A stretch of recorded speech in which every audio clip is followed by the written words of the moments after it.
How to do, y'all? Tables here. I wanted to give another update on the Project Cast on Crit League Start series that I'm working on. We went through Occultist probably 2 or 3 different times, and Occultist does not seem to have the amount of damage needed to really get it to maps.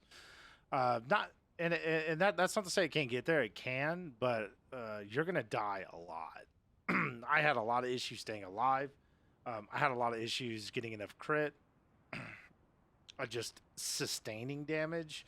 Rares and bosses were just it was just an absolute wipe fest. It was really brutal. So I wanted to try out Assassin with the Shadow, and I'm happy to say that the leveling experience has been extremely smooth. We haven't really died all that much, and just the whole smooth, like the whole progression of the leveling has been very nice. It's been a real pleasure. Um, some of the key notes that we're taking here are mana on kill. That's what allows us to continue AoEing without having to mana flash spam. We take this plus our mana on hit double claw, which helps a little bit, but we're still consuming a ton of mana, like a ton of mana. When we're all like fully power charged up, ready to go, we're hitting almost 70% crit on Cyclone, and more or less the same around our Ice Nova, probably around 75, I would say. Uh, the leveling experience all the way up to 38 was extremely smooth. We essentially did, I think I did Lightning Arrow up until 28, and then I ran with Eye of Winter pretty much all the way up until 38. And we run 3 auras: Precision, Herald of Ice, and Thunder. Herald of Thunder is linked with Innervate support, and as well as a Stone Golem for just a little bit of extra regen. And so far, it's been honestly, it's been a real pleasure to level. Just need a moment to. We'll go ahead and go through here. As you can see, I'm in the Quay. One of the things that this build doesn't have that Occultist does is we don't have immune to chill like Occultist does. And honestly, that's pretty big. Getting chilled in this build is very brutal, especially because in order to deal damage, we need to be able to Cyclone as fast as possible. And doing that while we're chilled it sucks. Essentially, it really just fucking sucks. So I think there is room to add in like a Purity of Ice, perhaps, and maybe just guarantee ourselves that particular immunity. And or Purity of Elements at that point, but I don't know if we can spare, because right now I'm only running damage auras. I'm not running Grace, and I'm honestly not having any issues whatsoever staying alive. And since we are on the right side of the skill tree, we are focusing on evasion and energy shield. Eventually, I'm probably going to end up picking up Ghost Shroud and kind of seeing how that route works, because we tried the armor route, and just from a league starter perspective, that is not really conducive. We could go armor and energy shield, but at the end of the day, we have a bunch of green gems and a bunch of blue gems and very little red gems. So most of our pieces have energy shield, except for these bottom 2. And honestly, a mix of evasion with energy shield and armor has proved to be fairly beneficial to us. in terms of the leveling experience itself. And you saw on the boss damage, it's not too bad. The ramp is a lot easier on on Assassin than it is on Occultist. On Occultist, it's you either have to get a power charge from killing an enemy, or you have to spend a total of, I think it's like 200 mana for a power charge. Whereas with Assassin, it's just a straight up 20% on a non-crit, 10% on a crit. We also get a max power charge, which is super nice. We're running a max of 6. Right now, we would be running a max of 7 over in the Templar tree, but it's a little bit too far away to path. And I think the route that I would like to go is going into the Witch Coal tree and picking up some of those nodes, picking up the Snowforge node as well, and then just focusing on the rest of our crit chance and our crit multi, which will the crit chance will come from the tree. Which is going to come from this node right here. This is going to be Ambush and Assassinate. It's going to be a really big node for us. It's I have it worked out in the POV where we do have a 100% crit chance without a Diamond Flask by level 75 or 76, so early maps. So that's going to be a really nice little change from the actual leveling experience.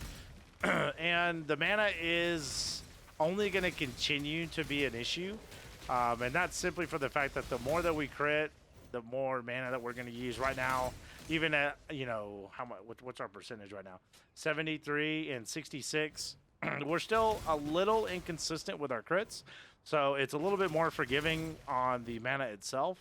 But as that continues to reach cap, especially in single boss fights, it's going to continue to be a problem until we get some investment in there and really start hammering down on reducing our mana costs, such as mods or anything like that.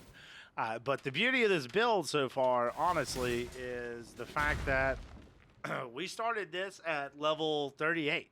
As soon as we picked up Cast on Crit, we started a 4-link with Ice Nova, Cyclone, Cast on Crit, and increased critical strikes. This gem, honestly, is carrying this entire build. It is what gives us all of our crit. We get a massive amount from it. Not to mention our ascendancies. Obviously, we're going for power charges, so that's going to be a big deal. But probably for the next 15 levels, we're going to come up here. We're going to get Heart of Ice. We're going to come over here. We're going to get Snowforge. That'll just help to increase our damage overall. We do use Hydrosphere anytime we run into a rare or a unique mob. And Frostbite is our friend, obviously. And honestly, the damage has been really solid. Once we get Assassinate and Ambush, we're getting, 159,000 DPS on either end of the spectrum, low life and full life. Whereas opposed to Occultist, I was only able to push out like 60k DPS, and it's just not enough. It's not enough, and I'm looking for a build that I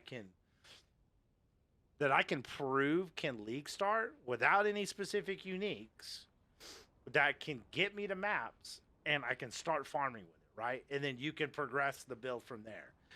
Instead of, doing the very typical league start that you've always done or that everyone does, and then farm currency up that way and then re-level a character, right? This way you can start your in-game build, and you can start making currency right off the bat. Now, take that with a grain of salt, because we're only in Act 8 right now.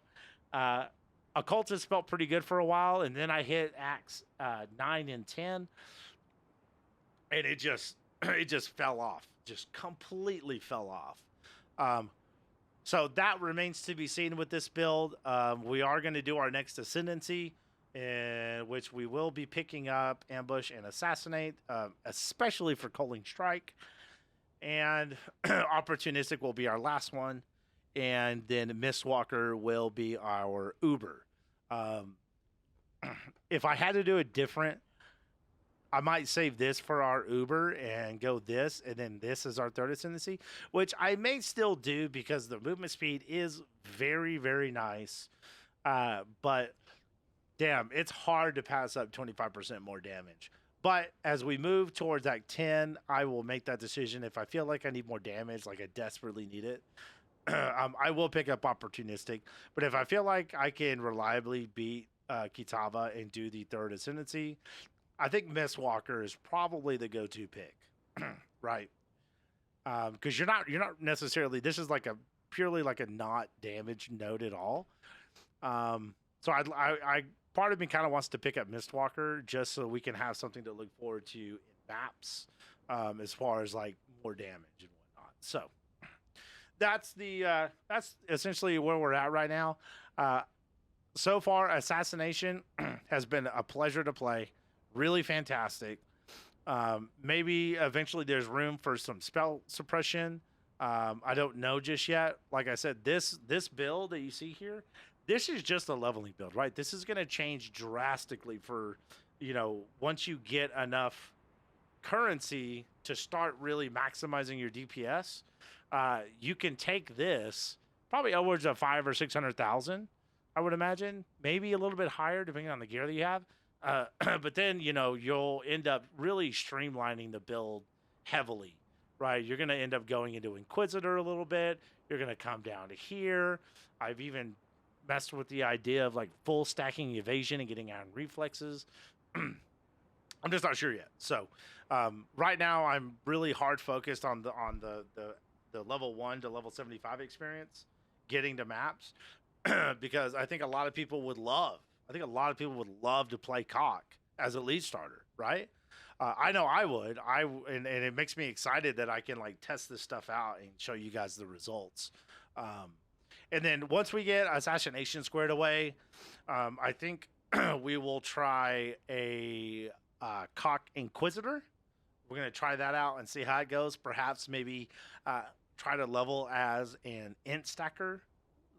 Take that with a grain of salt. I know it's kind of funny, int stacker leak starter. It doesn't really make sense. It really doesn't. But where there's a will, there's a way, and we'll either come out on top or we'll determine that just like Occultist, it's not really a build that you want to leak start with. It just doesn't work. Occultist is more of a, hey, I got 50 exalts, let's make a build, right? It really shines with a lot of investment. And so does Assassin, but Assassin is more viable to leak start with. And so I want to find that out on Inquisitor. I'd like to find it out on Deadeye and see if that's a viable option, except instead of Ice Nova, we would do Eye of Winter with increased projectile and all that good stuff. So anyways, this is the build as it sits right now. We're breezing through pretty much everything. All the bosses have been very easy. How many times, how do I look? I don't know how to look at how many times I've died. Is it death? Okay, I've died 21 times. That's 21 times compared to the 60 or so, or some odd deaths, and some of those are just like random fucking deaths that I've, that I'm just being dumb or what, I'm not paying attention. So, anyways, that's the build. We're still refining. We're still testing. I think that this gym setup is the way to go. I'm tinkering with the idea of a little bit more survivability early on instead of damage, especially on Assassin, because I know that for a fact that the damage is there to get to maps, but I'm still dying too much. I would like to get the deaths under 10, and then I'll be really happy with the damage versus death versus, how it plays, right? So if I can get to that point, I'll be very happy. But I want to go over the gyms real quick. We already talked about the 4-link, Ice Nova, Cyclone, CoC, and increased crit strike. We're running Hydrosphere with Bone Chill. We're running a Stone Golem. You can switch this out for an Ice Golem if you prefer, or even the Damage Golem if you would prefer that. I kind of prefer Stone Golem. It's really nice. There might be a little bit of room for a Clarity if you're having even more issues with mana.